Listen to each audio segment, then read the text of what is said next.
6월의 마지막 날입니다. 오늘로써 상반기도 마무리가 되는데요.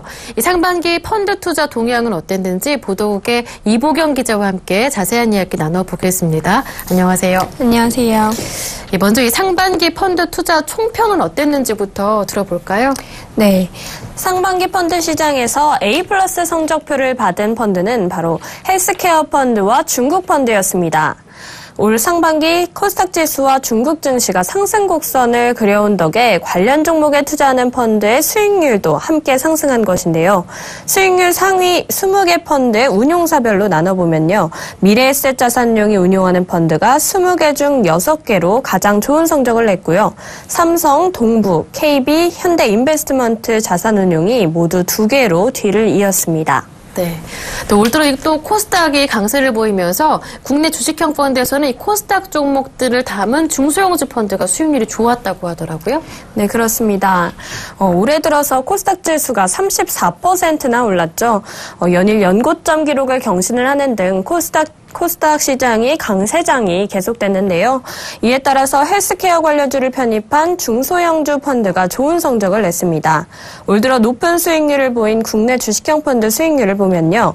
미래에셋 자산운용의 미래에셋 한국헬스케어가 59.1%의 수익률을 기록했고요. 이어서 동부 바이오헬스케어 53.9%, 마이스타 셀렉션 클래스 A가 46.6% 순으로 수익률이 높았습니다.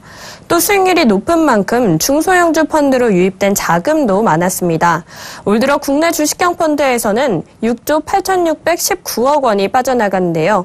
반면에 중소형주 펀드는 5,972억 원이 들어왔습니다. 네. 그렇다면 이 상반기 동안에 해외 주식형 펀드는 어땠는지 들어보고 싶은데요. 앞서 이 중국 펀드에 A+ 성적을 주셨죠? 네, 그렇습니다. 해외 주식형 펀드에서는 중국 펀드가 수익률 상위권 대부분에 포진을 했는데요. 지난 6개월 동안 중국 증시가 급등을 하면서 펀드 수익률도 함께 좋게 나타난 것입니다. 해외 주식형 펀드 수익률 상위 5개 펀드 모두 중국 펀드였습니다.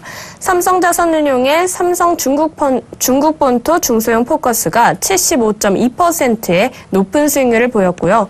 동부자산운용의 동부차이나본토 클래스 C, 그리고 KB자산운용의 KB 중국본토 A주 펀드 등이 선전했습니다. 하지만 자금은 오히려 빠져나갔는데요. 중국 펀드에 대한 차익 실현 물량이 늘어나면서 올해 중국 주식형 펀드는 3,730억 원이 순유출됐습니다. 네, 하지만 최근에 중국 증시가 급락세를 보이면서 조정 국면에 들어갔기 때문에 우려의 목소리도 만만치가 않던데요. 어떻습니까? 네, 그렇습니다. 5,000선을 넘는 정도로 증시가 고공행진을 보였던 중국 증시였는데요. 상하이 종합지수가 지난 15일부터 19일까지 한 주 만에 13% 이상 떨어지면서 증시 상승세가 한풀 꺾인 모습을 보였습니다. 따라서 승승장구했던 중국 펀드 역시 그 호조세가 하반기에도 지속될지는 미지수인데요. 이 같은 고민은 자금 동향에서도 나타나고 있습니다. 유입도 많았지만 또 동시에 환매도 가장 많았던 것이 역시 중국 펀드였는데요. 특히 공룡 펀드로 불렸던 신한 BNP 파리바 봉주르 차이나 펀드는 올해에만 2,700억 원이 이탈하면서 설정액이 7,000억 원대로 쪼그라들었습니다. 미래에셋 차이나 펀드 역시 1,700억 원대 자금이 환매됐고 또 피델리티 차이나 펀드도 1,193억 원이 순유출됐습니다. 네. 그렇다면 이제 다가오는 하반기 전망은 어떻게 보시는지요? 네. 오늘 제가 하반기 전망에 대해서 펀드 전문가의 말을 들어봤는데요. NH투자증권의 장춘하 연구원의 말입니다. 하반기에는 금리 인상 이슈 등이 있기 때문에 사실 변동성이 좀 확대될 것으로 보고 있습니다. 그래서 구조적 성장주나 중소형주 펀드 쪽으로 계속적으로 자금이 유입될 것으로 좀 기대를 하고 있습니다.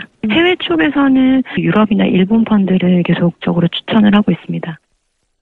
네, 하반기에는 성장주와 중소형주 펀드 해외 쪽으로 본다면 유럽과 일본 쪽을 짚어주셨습니다. 지금까지 보도국의 이보경 기자와 함께했습니다. 고맙습니다. 고맙습니다.